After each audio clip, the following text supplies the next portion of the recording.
നമസ്കാരം. ഈ വൃക്കയിലോ അതായത് കിഡ്നിയിലോ മൂത്രനാളിയിലോ മൂത്രസഞ്ചിയിലോ ഒക്കെ കാണപ്പെടുന്ന ഖരരൂപത്തിലുള്ള വസ്തുക്കളാണ് ഈ മൂത്രാശയക്കല്ല്. ശരീരത്തിലെ മെറ്റബോളിക് ആക്ടിവിറ്റികളിലൂടെ ധാരാളം ധാതുലവണങ്ങൾ രക്തത്തിൽ എത്തിച്ചേരുന്നു. അപ്പോൾ വൃക്കയിൽ രക്തം ശുദ്ധീകരിക്കുന്ന അറയിൽ ചില കണികകൾ തങ്ങി നിൽക്കും. ഈ കണികൾക്ക് മുകളിൽ വീണ്ടും വീണ്ടും ധാതുക്കൾ പറ്റിപ്പിടിച്ച് കല്ലായിട്ട് രൂപപ്പെടുത്തുന്നു. മൂത്രാശയ കല്ലുകൾ അധികവും വൃക്കയിലാണ് ഉണ്ടാവാറുള്ളത്. അവിടെ നിന്നും അടർന്നു മാറി മൂത്രനാളിയിലോ മൂത്രസഞ്ചിയിലോ തടയുമ്പോഴാണ് കടുത്ത വേദനയൊക്കെ അനുഭവപ്പെടുന്നത്.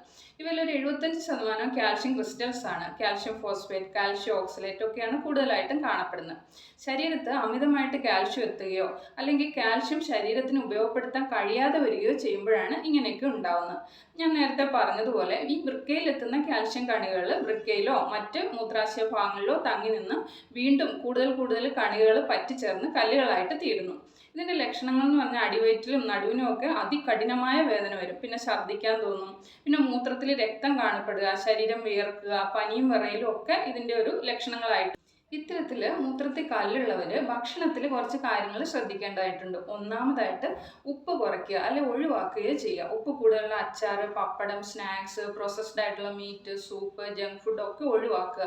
രണ്ടാമതായിട്ട് ഈ പാലുൽപ്പന്നങ്ങളും കുറയ്ക്കുക. അത് പൂർണ്ണമായിട്ടും ഒഴിവാക്കണ്ട. മൂന്നാമതായിട്ട് ചീര, പരിപ്പ് വർഗ്ഗങ്ങൾ, ചായയൊക്കെ ഒഴിവാക്കുകയോ അല്ലെ കുറയ്ക്കുകയോ ചെയ്യുക. നാലാമതായിട്ട് പഞ്ചസാര ഒഴിവാക്കുക. അടുത്തതായിട്ട് മദ്യം പൂർണ്ണമായിട്ടും ഒഴിവാക്കുക. അതായത് മദ്യം കഴിക്കുമ്പോൾ ഈ ശരീരത്തിൽ ഡീഹൈഡ്രേഷൻ അതായത് നിർജ്ജലീകരണം ഉണ്ടാവാനുള്ള സാധ്യതയുണ്ട്. ഇത് മൂത്രത്തിൽ കല്ല് രൂപപ്പെടാനുള്ള സാധ്യത കൂട്ടുന്നു. അതുകൊണ്ട് മദ്യം കഴിക്കുന്നത് ഒഴിവാക്കുക. ഇനി മൂത്രാശയക്കല്ല് ഉള്ളവർ എന്തൊക്കെ കൂടുതലായിട്ട് ഭക്ഷണത്തിൽ ഉൾപ്പെടുത്തണമെന്ന് നോക്കാം. ഒന്നാമതായിട്ട് ധാരാളം വെള്ളം കുടിക്കുക. ഇത് കിഡ്നിയിലെ കല്ലുകൾ തടയുന്നതിനുള്ള ഏറ്റവും പ്രധാനപ്പെട്ട മാർഗമാണ്.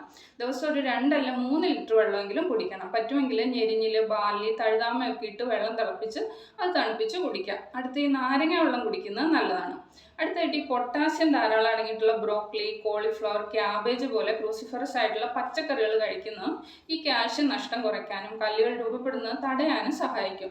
അടുത്ത് ഈ മുഴുധാന്യങ്ങൾ ഡയറ്റിൽ കൂടുതലായിട്ട് ഉൾപ്പെടുത്തുന്നത് നല്ലതാണ്. കൂടാതെ ഈ കല്ലുരുക്കി എന്ന് പറയുന്ന ഒരു ചെടിയുണ്ട്. ഇത് അരച്ചിട്ട് കർക്കമായിട്ട് രാവിലെ വെറും വയറ്റിൽ കുടിക്കുന്നത്, അതുപോലെ കല്ലടയ്പ്പ് കുടിനീർ ചൂർണ്ണമുണ്ട്, അത് കഷായമാക്കി കുടിക്കുന്നതും ജലമഞ്ജരി വാഴപ്പിണ്ടി ജ്യൂസിൽ കുടിക്കുന്നതും ഒക്കെ മൂത്രത്തിൽ കല്ലിന് ഉത്തമ ഔഷധങ്ങളാണ്. ഒരു ഡോക്ടറുടെ നിർദ്ദേശപ്രകാരം മാത്രം ഇവയൊക്കെ കഴിക്കാനായിട്ട് ശ്രദ്ധിക്കുക.